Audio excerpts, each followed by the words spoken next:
تمام قسم کی حمد و ثنا، کبریائی، بزرگی، بڑائی، عزت و جاہ و جلال صرف اس اللہ وحدہ لا شریک کے لیے ہے جس نے ہم تمام لوگوں کی تخلیق کی، پھر ہم پر مزید یہ احسان کیا کہ ہم تمام لوگوں کو امت محمدیہ میں سے بنا کر منہج سلف پر چلنے والا بنایا۔ الحمد للہ الذی ہدانا لہذا وما کننا لنہتدی لولا ان ہدانا اللہ۔ اس مختصر سی حمد و ثنا کے بعد لاکھوں کروڑوں درود و سلام نازل ہوں تمام انبیاء پر، بالخصوص ہمارے نبی جناب محمد الرسول اللہ صلی اللہ علیہ وسلم پر، جن کو اللہ رب العالمین نے رحمت للعالمین بنا کر بھیجا، جن کو اللہ رب العالمین نے اپنی طرف داعی بنا کر بھیجا۔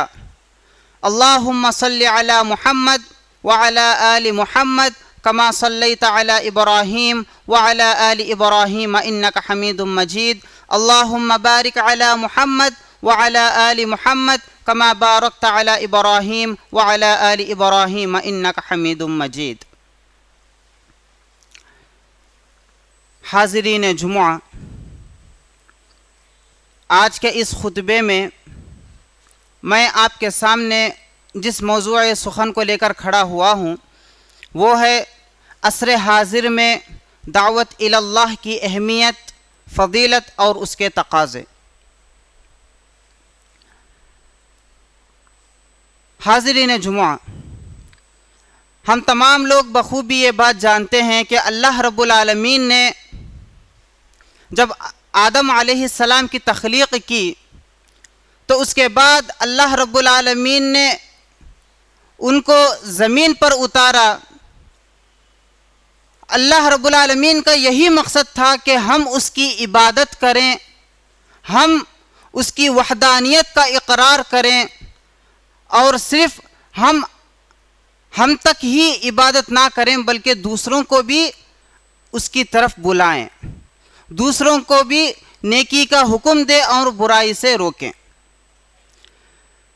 آدم علیہ السلام سے لے کر ان کے 10 نسلوں تک کچھ بھی گناہ یا شرک و بدعات اس طرح کے کچھ بھی اس وقت نہیں ہوا، لیکن جب 10 نسلوں کے بعد کچھ دیگر قومیں آئیں تو انہوں نے اس دنیا میں سب سے پہلا شرک کرنا شروع کیا، جس کا تذکرہ اللہ رب العالمین نے قرآن مجید میں سورہ نوح میں کیا ہے۔ اس کے بعد اللہ رب العالمین نے جو انبیاء بھیجنے کا سلسلہ شروع کیا تو کئی لاکھوں انبیاء آئے اس دنیا میں اور آ کر کے اپنا فریضہ انجام دیتے رہے۔ ان کا ایک ہی ایک کام تھا اور وہ تھا تمام لوگوں کو برائی کے دلدل سے نکال کر اللہ رب العالمین کی طرف لے کر آنا۔ جب نبی کریم صلی اللہ علیہ وسلم تشریف لائے تو اللہ رب العالمین نے ان کو خاتم الانبیاء قرار دیا، خاتم النبیین، یعنی یہی نبی کریم صلی اللہ علیہ وسلم آخری نبی ہیں، ان کے بعد کوئی نبی آنے والا نہیں ہے۔ لیکن یہ جو دعوت اور تبلیغ کا فریضہ تھا، اللہ رب العالمین نے اس کا مکلف ہم امتیوں کو ٹھہرایا۔ اللہ رب العالمین نے ارشاد فرمایا، کنتم خیر امۃ اخرجت للناس تأمرون بالمعروف وتنہون عن المنکر۔ اللہ تعالیٰ نے کہا تم بہترین امت ہو۔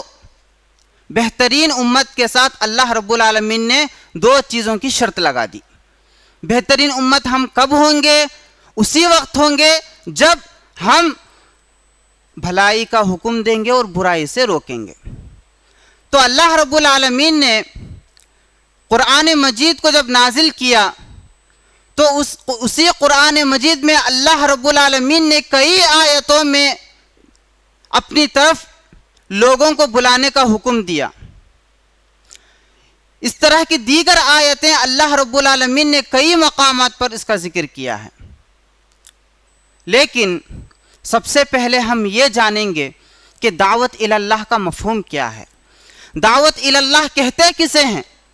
دعوت اللہ سے مراد شیخ الاسلام ابن تیمیہ رحمہ اللہ نے اس کا بڑا ہی بہترین انداز میں اس کا مفہوم بیان کیے ہیں. فرماتے ہیں الدعوت الی اللہ ہی الدعوت الی الایمان بہ. دعوت اللہ سے مراد یہ ہے کہ اللہ رب العالمین پر ایمان لانے کے لیے لوگوں کو دعوت دینا. سب سے پہلی چیز یہی تمام انبیاء کا مشن تھا, یہی تمام انبیاء کا کام تھا کہ وہ اللہ رب العالمین کی وحدانیت کی طرف لوگوں کو بلائیں. چنانچہ وہ آگے فرماتے ہیں کہ صرف اللہ رب العالمین پر ایمان لانے کے لیے لوگوں کو بلانا یہ دعوت نہیں ہے, بلکہ اس کے آگے اسلام کی طرف بلانا, ایمان کی طرف بلانا اور احسان کی طرف بلانا یہ بھی دعوت میں شامل ہے. انہوں نے بہت بڑی ڈیفینیشن بیان کی ہے جس کا مختصر انداز میں آپ کو بیان کیا. تو اس دعوت میں ہم تمام لوگوں کا یہ فریضہ بنتا ہے کہ ہم آگے والے کو دیکھ کر کے کہ وہ کون ہے, مسلم ہے یا غیر مسلم ہے. اگر غیر مسلم ہے تو ان کو دعوت دین کیسے دی جانی چاہیے, اگر مسلم ہے وہ برا کام کر رہا ہے تو اس کے لیے امر بالمعروف و نہی عن المنکر ہے. اس ضمن میں دو باتیں آ جاتی ہیں, اسی لیے اللہ رب العالمین نے کچھ آیتوں میں دعوت الی اللہ کا تذکرہ کیا تو کچھ آیتوں میں امر بالمعروف و نہی عن المنکر کا تذکرہ کیا. دعوت الی اللہ, اللہ کی طرف بلانا ایسے لوگوں کے لیے جو اللہ پر ایمان نہیں رکھتے. نبی کریم صلی اللہ علیہ وسلم جب نبی بنائے گئے, نبی کریم صلی اللہ علیہ وسلم جب رسول بنائے گئے تو اس وقت اللہ رب العالمین نے سب سے پہلا کام ان کو یہی دیا کہ وہ اپنے قریبی رشتہ داروں کو ڈرائیں, اللہ کی طرف بلائیں, اس کے بعد تمام لوگوں کو اللہ کی طرف بلائیں. جب نبی کریم صلی اللہ علیہ وسلم کی دعوت آگے بڑھی تو اس کے بعد گھر والوں کے بعد, معاشرے کے بعد تمام قوم والے, پھر اس کے بعد خارج شہر یعنی شہر سے باہر لوگوں کے لیے دعوت دینا, پھر اس کے بعد ملک سے باہر بادشاہوں کو اسلام کی دعوت دینا. یہ نبی کریم صلی اللہ علیہ وسلم کی دعوت کا یہ نبی کریم صلی اللہ علیہ وسلم کا کام تھا دعوت میں. لہذا دعوت الی اللہ, اس کی فضیلت, اہمیت قرآن مجید اور احادیث مبارکہ میں بہت زیادہ وارد ہوئی ہیں. اللہ رب العالمین نے ارشاد فرمایا کہ جو کوئی بھی دعوت الی اللہ کا کام کرتا ہے, جو کوئی بھی دعوت الی اللہ کا کام کرتا ہے وہ حقیقی مسلمان ہے. اس کی دلیل اللہ رب العالمین نے اس کے حق میں بیان فرمایا ہے وَمَنْ أَحْسَنُ قَوْلًا مِّمَّنْ دَعَا إِلَى اللَّهِ. اس شخص سے بہتر کون ہوگا؟ اللہ رب العالمین خود ایسے شخص پر تعجب کر رہا ہے اور اس کی فضیلت اور اس کی تعریف فرما رہا ہے. کیسے؟ وَمَنْ أَحْسَنُ قَوْلًا مِّمَّنْ دَعَا إِلَى اللَّهِ وَعَمِلَ صَالِحًا وَقَالَ إِنَّنِي مِنَ الْمُسْلِمِينَ. اس شخص سے بہتر کون ہوگا جو لوگوں کو اللہ کی طرف بلائے, لوگوں کو اللہ کی طرف بلانے کے ساتھ ساتھ وہ عمل صالح بھی کرے, نیک اعمال بھی انجام دے. ایسا نہیں ہے کہ خود تو دوسروں کو اللہ کی طرف بلا رہا ہے اور خود گناہوں میں ملوث ہے, ایسا نہیں ہے, بلکہ کیسا ہے کہ اللہ رب العالمین کی طرف لوگوں کو بلاتا بھی ہے اور نیک اعمال کرتا بھی ہے اور ہمیشہ یہی کہتا ہے وقال اننی من المسلمین, یقیناً میں مسلمانوں میں سے ہوں. تو اللہ رب العالمین نے ایسے شخص کو ایک حقیقی مسلم سے جوڑا ہے. ہم اپنے آپ کو مسلمان کہتے ہیں, ہم اپنے آپ کو اسلام کا پیروکار کہتے ہیں, لیکن کیا کبھی ہم نے دعوت الی اللہ کا کام انجام دیا؟ دعوت الی اللہ یعنی اللہ رب العالمین کی طرف کبھی ہم نے لوگوں کو بلایا؟ کبھی ہم نے لوگوں کو اللہ رب العالمین کے بارے میں بتایا؟ کبھی ہم نے لوگوں کو اسلام کے بارے میں بتایا؟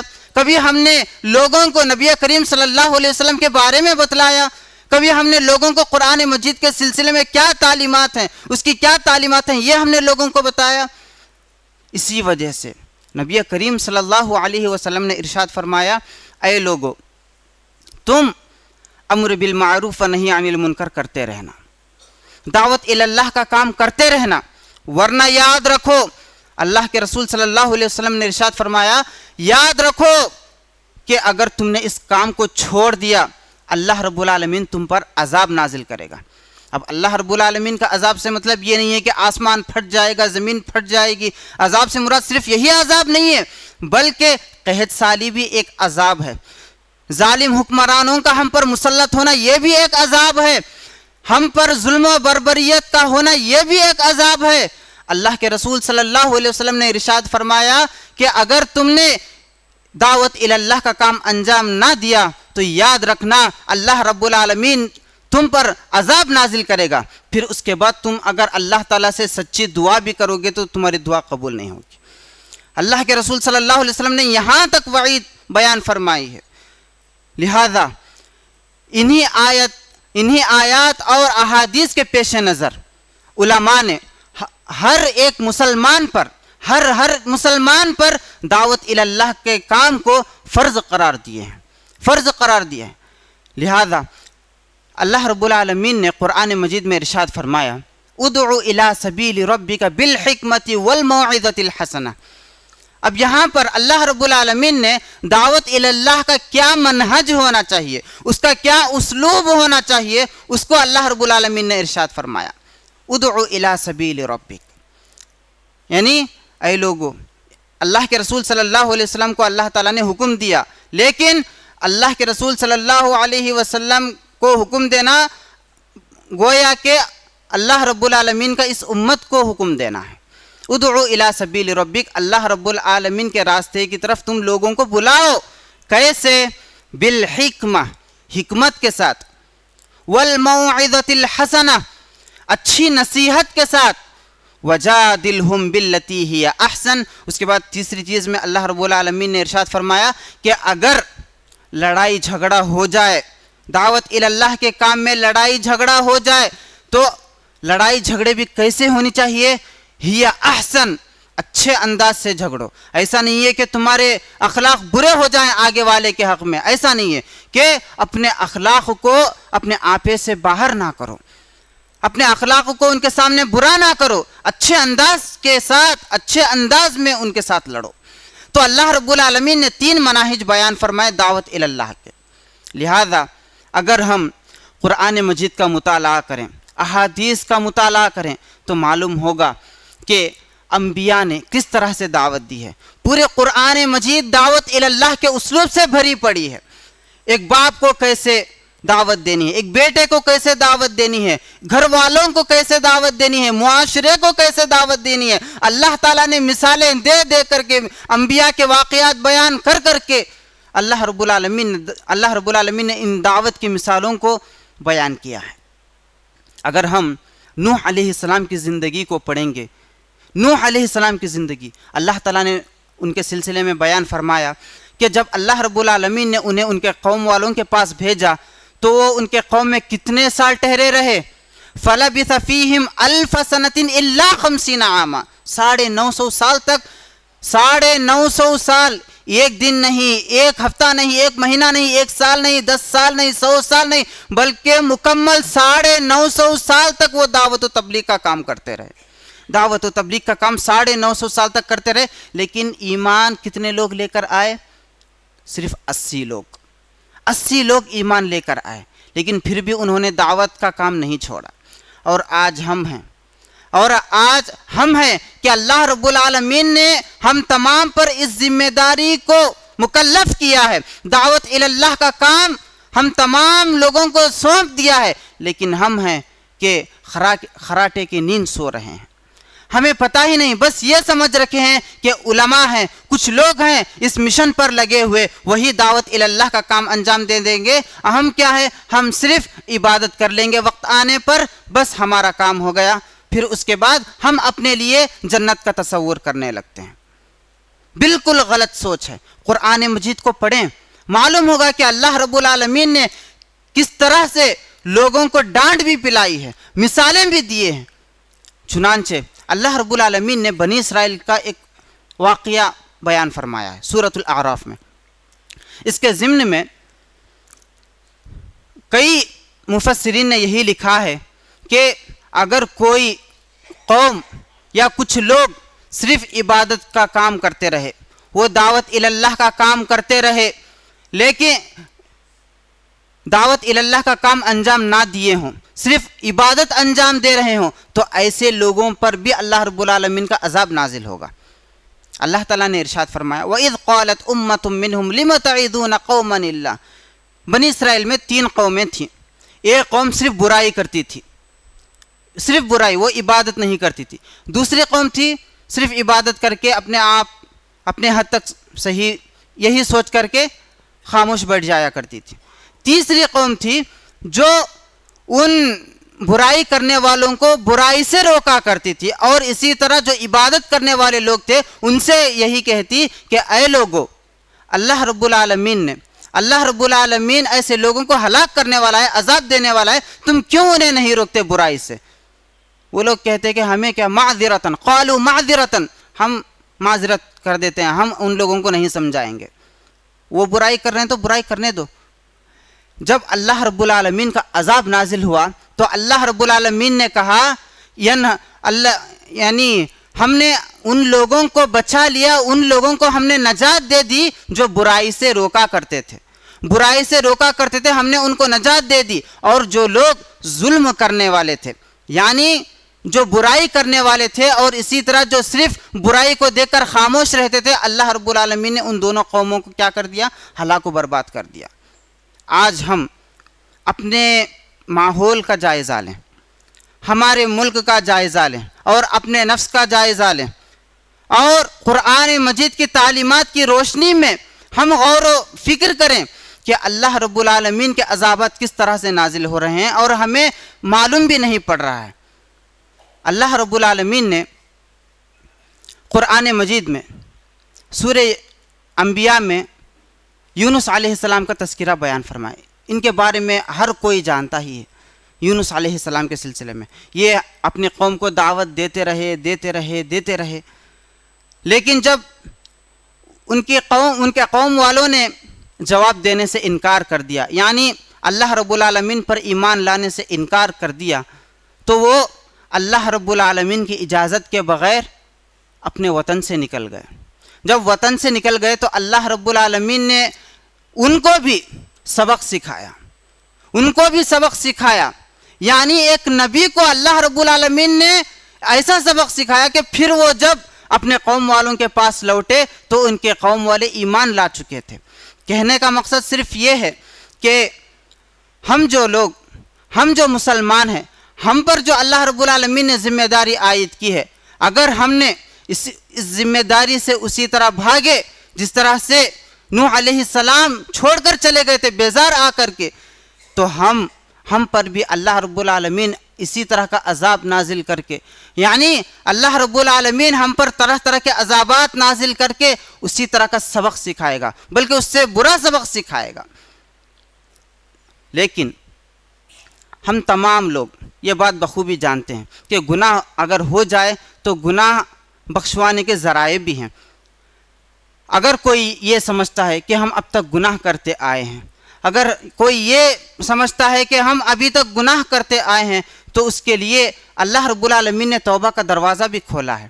لیکن ایسے شخص کے لیے رہنمائی کی بھی ضرورت ہوتی ہے. لہٰذا ہم میں سے بہت سے احباب یا آج کے نوجوان ایسے ہوں گے جو اگر کوئی شخص گنہگار تھا, وہ توبہ کر لیا, لیکن اس توبہ کرنے کے بعد اگر ہم نے اس گناہ کی وجہ سے اس کو آر دلایا, تو یاد رکھیں یہ بھی ایک اس پر ظلم کرنے کا ایک طریقہ ہے. اگر وہ پھر سے اسی گناہ کو کر لیا, اگر وہ پھر سے اسی گناہ پر مصر ہو گیا, تو یاد رکھیں اس کا گناہ بھی ہم پر آ جائے گا.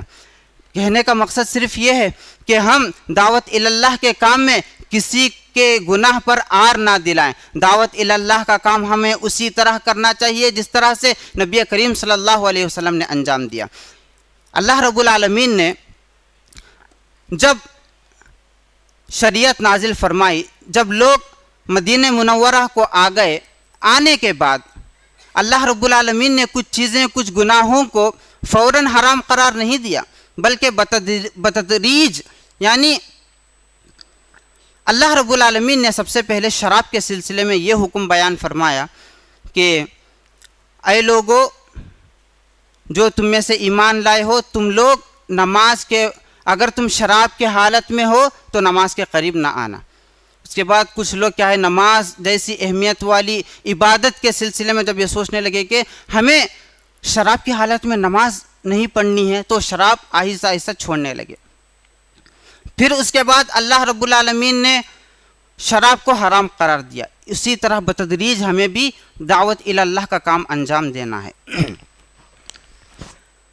اللہ کے رسول صلی اللہ علیہ وسلم کی زندگی ہمارے لیے کامل اسوہ ہے۔ لقد کان لکم فی رسول اللہ اسوۃ حسنہ۔ اللہ رب العالمین نے ارشاد فرمایا کہ اللہ کے رسول صلی اللہ علیہ وسلم کی زندگی میں ہمیں تمام کی تمام زندگی ہمارے لیے اسوہ ہے۔ لہٰذا اگر ہم نبی کریم صلی اللہ علیہ وسلم کی زندگی کو بھی دیکھیں تو ہمیں معلوم ہوگا کہ نبی کریم صلی اللہ علیہ وسلم نے دعوت الی اللہ کا کام کیسے کیا۔ جب نبی کریم صلی اللہ علیہ وسلم نبی بنائے گئے تو سب سے پہلے اللہ رب العالمین نے انہیں حکم دیا کہ وَأَنذِرْ عَشِيرَتَكَ الْأَقْرَبِينَ، سب سے پہلے اپنے قریبی رشتہ داروں کو ڈرائیں، اس کے بعد اللہ رب العالمین نے قوم والوں کو ڈرانے کے لیے کہا۔ اس کے بعد اللہ رب العالمین نے تمام زمین والوں کی طرف اللہ رب العالمین نے دعوت دینے کو کہا۔ لہذا اللہ رب العالمین ہمیشہ یہی چاہتا ہے کہ اس دنیا میں امن و امان قائم رہے، اس دنیا میں سکون قائم رہے اور نیکی کرنے والے لوگ موجود ہوں، برائی کا خاتمہ ہو۔ اسی لیے اللہ رب العالمین نے انبیاء بھیجنے کا سلسلہ قائم کیا تھا۔ اور جب اللہ کے رسول صلی اللہ علیہ وسلم مدینہ منورہ تشریف لے کر آئے تو نبی کریم صلی اللہ علیہ وسلم کی سب سے پہلی جو دعوت تھی وہ یہی تھی، یعنی اللہ کے رسول صلی اللہ علیہ وسلم جب مکہ مکرمہ میں تھے اس وقت توحید کی طرف دعوت دیتے رہے۔ جب مدینہ منورہ تشریف لائے تو احکام کی طرف، عبادات کی طرف اللہ کے رسول صلی اللہ علیہ وسلم نے دعوت دی۔ اس میں ہمارے لیے یہ سبق بھی ملتا ہے کہ ہم جب لوگوں کو دعوت دیں تو سب سے پہلے توحید کی دعوت دیں، توحید کی دعوت۔ اللہ کے رسول صلی اللہ علیہ وسلم جب معاذ رضی اللہ عنہ کو یمن بھیج رہے تھے، لما بعث معاذا الی الیمن فقال له، تو نبی صلی اللہ علیہ وسلم نے انہیں پوچھا کہ اے معاذ تم یمن کی طرف جا رہے ہو، لہذا تم کس چیز کی طرف لوگوں کو بلاؤ گے؟ تو معاذ رضی اللہ عنہ نے کہا کہ میں لوگوں کو لا الہ الا اللہ اور محمد رسول اللہ کی طرف بلاؤں گا۔ اس کے بعد نبی کریم صلی اللہ علیہ وسلم نے انہیں کئی اور طرح کے ارشادات بھی فرمائے، اسی حدیث میں، بہت لمبی حدیث ہے۔ تو اس حدیث سے ہمیں یہی معلوم ہوتا ہے کہ ہم جب کبھی بھی دعوت دیں تو سب سے پہلے لا الہ الا اللہ کی طرف دعوت دیں۔ لا الہ الا اللہ، ہم میں سے بہت سے مسلمان اس بات کی گواہی تو دیتے ہیں لا الہ الا اللہ محمد الرسول اللہ، لیکن کیا ہم میں سے کوئی ایسے ہیں جو اس لا الہ الا اللہ کے تقاضے کو جانتا ہو، اس لا الہ الا اللہ کے شروط کو جانتا ہو، اس لا الہ الا اللہ کے معنی کو جانتا ہو؟ بہت سارے احباب اگر ہم کسی کو اٹھا کر کے پوچھ بھی دیں کہ لا الہ الا اللہ کے معنی کیا ہیں تو وہ یہی کہے گا اللہ کے سوا کوئی معبود نہیں، جبکہ یہ ایک بھونڈا سا اور ایک بہت بڑی غلطی ہے، اور یہ ترجمہ بھی بالکل صحیح نہیں ہے۔ وجہ کیوں؟ لا الہ الا اللہ، اللہ کے علاوہ کوئی معبود نہیں، اس کا ترجمہ یہ نہیں بلکہ اللہ کے علاوہ کوئی حقیقی معبود نہیں۔ ہم میں سے جب بہت سارے مسلمانوں کو اس بات کی، یعنی لا الہ الا اللہ کے سلسلے میں ہی، ایک بنیادی کلمے کے سلسلے میں، ایک اس کے شرائط، اس کے تقاضے، اس کے شروط، اس کے مفہوم معنی جب معلوم نہیں ہے تو ہم دعوت الی اللہ کا کام کیسے انجام دیں گے؟ لہٰذا دعوت الی اللہ کے کام کے انجام دینے کے لیے سب سے پہلے ہمیں یہی ضروری ہے کہ ہمیں علم حاصل کرنی ہے۔ علم کیسے حاصل کرنی ہے؟ کتاب و سنت کے ذریعے سے، کتاب و سنت کے ذریعے سے علم حاصل کرنا۔ لہٰذا سب سے پہلے ہم علم حاصل کریں، پھر اس کے بعد دعوت الی اللہ کا کام انجام دیں۔ دعوت الی اللہ کے سلسلے میں نبی کریم صلی اللہ علیہ وسلم نے حضرت علی رضی اللہ عنہ سے بیان فرمایا کہ اے علی، اگر تم نے کسی آدمی کو دعوت الی اللہ دیا، یعنی اللہ کی طرف بلایا، اور اگر وہ مان لیا، اگر اس نے اقرار کر لیا اور تمہارے ذریعے سے وہ آدمی راہ راست پر آ گیا، تو یاد رکھنا کہ یہ تمہارے لیے سرخ اونٹ سے بہتر ہے۔ سرخ اونٹ زمانے نبوی میں، یعنی نبی کریم صلی اللہ علیہ وسلم کے زمانے میں سرخ اونٹ یہ بہت قیمتی سواری ہوا کرتی تھی۔ جس کے پاس سرخ اونٹ ہوتی یعنی لال اونٹ، وہ معاشرے میں بہت بڑا مالدار سمجھا جاتا۔